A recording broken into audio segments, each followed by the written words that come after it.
वंदे पुरुषोत्तमं वंदे पुरुषोत्तमं वंदे पुरुषोत्तमं।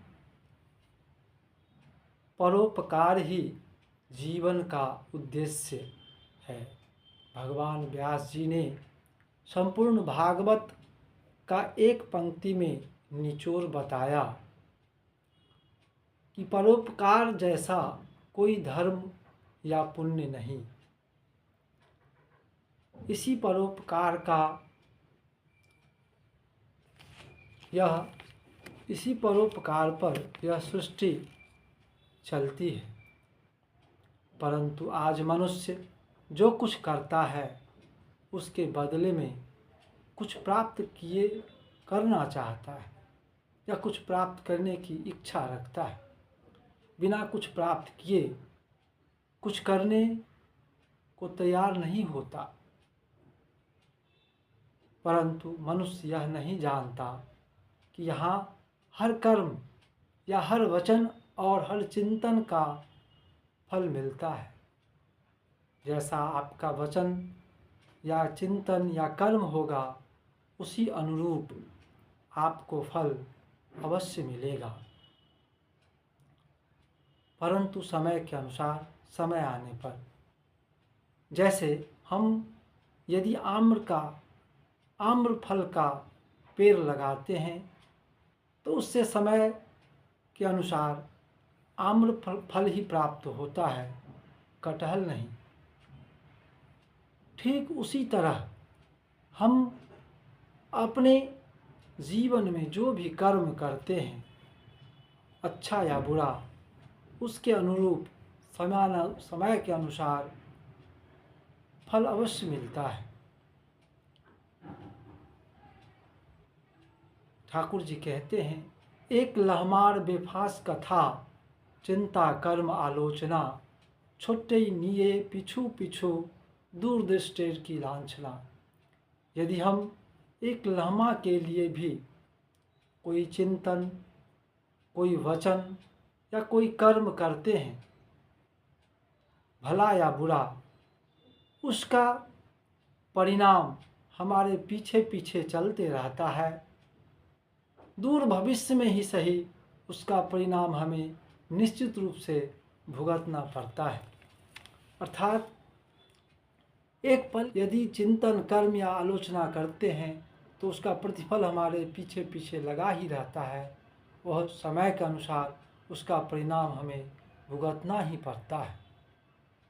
अतः थोड़ा भी यह चिंता न करें कि मैं जो करता हूँ इसका फल नहीं मिलेगा।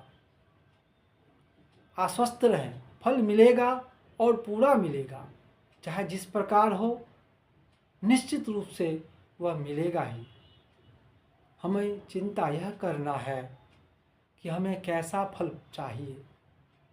हम जैसा पाना चाहते हैं ठीक उसी के अनुसार हमें कर्म भी करना पड़ेगा और वैसा ही कर्म करें, ताकि अच्छा करने से निश्चित रूप से हमें अच्छा ही फल मिलेगा।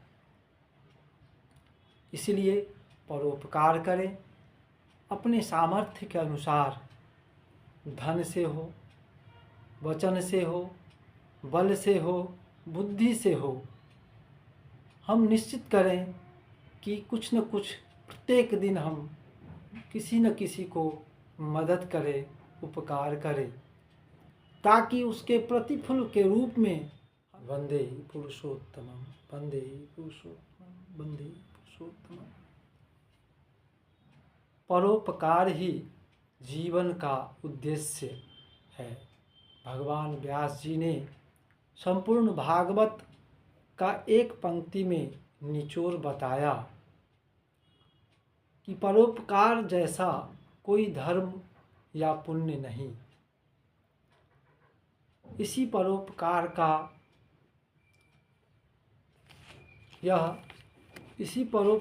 पर यह सृष्टि चलती है।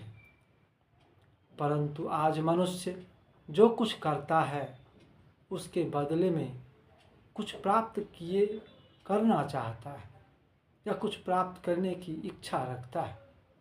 बिना कुछ प्राप्त किए कुछ करने को तैयार नहीं होता।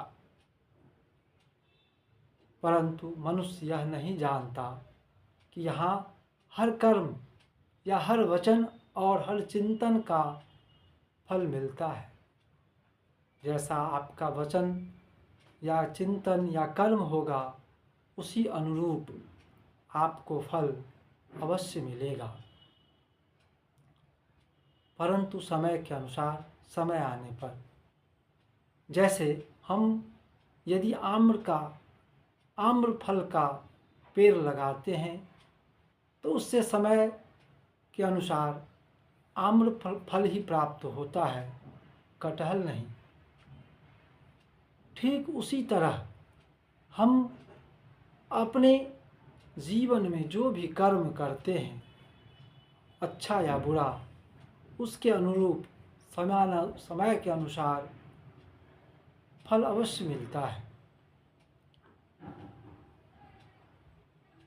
ठाकुर जी कहते हैं, एक लहमार बेफास कथा, चिंता कर्म आलोचना, छुट्टे निये पिछू पिछू, दूर दृष्टेर की लांछना। यदि हम एक लम्हा के लिए भी कोई चिंतन, कोई वचन या कोई कर्म करते हैं, भला या बुरा, उसका परिणाम हमारे पीछे पीछे चलते रहता है। वह दूर भविष्य में ही सही, उसका परिणाम हमें निश्चित रूप से भुगतना पड़ता है। अर्थात एक पल के लिए भी हम यह यदि चिंतन कर्म या आलोचना करते हैं तो उसका प्रतिफल हमारे पीछे पीछे लगा ही रहता है। वह समय के अनुसार उसका परिणाम हमें भुगतना ही पड़ता है। अतः थोड़ा भी यह चिंता न करें,